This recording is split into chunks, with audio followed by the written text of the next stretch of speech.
بعد از انتقال رونالدو به النصر، هواداران الهلال کمپینی رو برگزار کردن و توی این کمپین از مدیران تیمشون خواستن هر طور که شده مسی رو به الهلال بیارن. شاید این کمپین اون زمان مضحک به نظر می رسید، ولی با نزدیک شدن به آخرای فصل و تموم شدن قرارداد مسی با پاریس سن ژرمن، همچنین نشست‌های مختلفی که مدیران الهلال با ایجنت مسی داشته، این شایعه داره به واقعیت نزدیک میشه.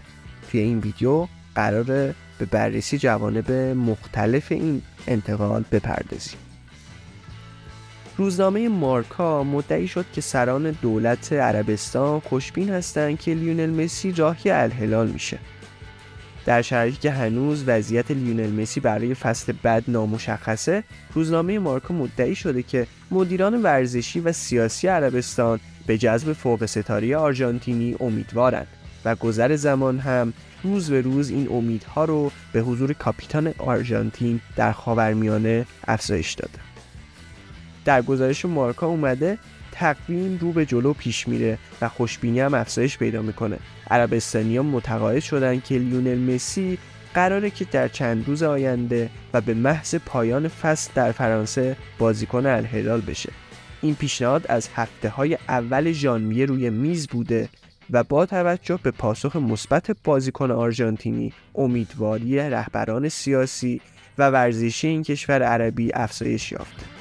اونا هیچ تردیدی درباره حضور مسی در الهلال ندارن، همونطور که در مورد کریستیانو رونالدو و حضورش در النصر هیچ شکی نداشتن.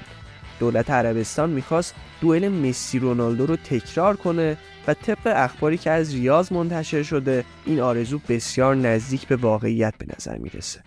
پیشنهادی که مسی دریافت میکنه بالاتر از پیشنهادیه که توسط فوق ستاره پرتغالی امضا شده و کمی بیشتر از 300 میلیون یوروه. حضور تعداد بیشتری از بازیکن‌های مرتبط با فوتبال اسپانیا در تیم‌های بزرگ عربی یکی از بزرگترین رقابت‌های نقل و انتقالات تابستونی رو به خودش اختصاص داده. بوسکتس، جوردی آلبا، ناچو، بنزما، مودریچ و حتی آلوارو موراتا از جمله نام‌هایی بودند که در هفته‌های اخیر به تیم‌های عربی لینک شدند، اما همگی اونا نسبت به حضور مسی در عربستان در اولویت دوم قرار دارند. خوشبینی اعراب در تضاد با انتظار و وقفه‌ای که اطرافیان مسی میخوان در مورد آینده اون انجام بدن. چیزی شبیه به اون چه که با کریستیانو رونالدو و تا چند روز قبل از آخرین سفر اون به ریاض رخ داد. علاوه بر این، بارسلونا همچنان به عملیات بررسی و آنالیز صورت‌های مالی و اقتصادی برای دریافت تاییدیه لالیگا ادامه میده. زمان در حرکت و این به نفع بارسا نیست. پیشنهاد اقتصادی این تیم عربی به اون چه که بارسلونا میتونه ارائه بده ربطی نداره. عامل احساسی برای بازگشت به لباس بلوگرانا سنگینی میکنه، اما اصرار دولت عربستان میتونه مسی رو متقاعد کنه که راهی تیم سعودی بشه. نظر شما در مورد این انتقال چیه؟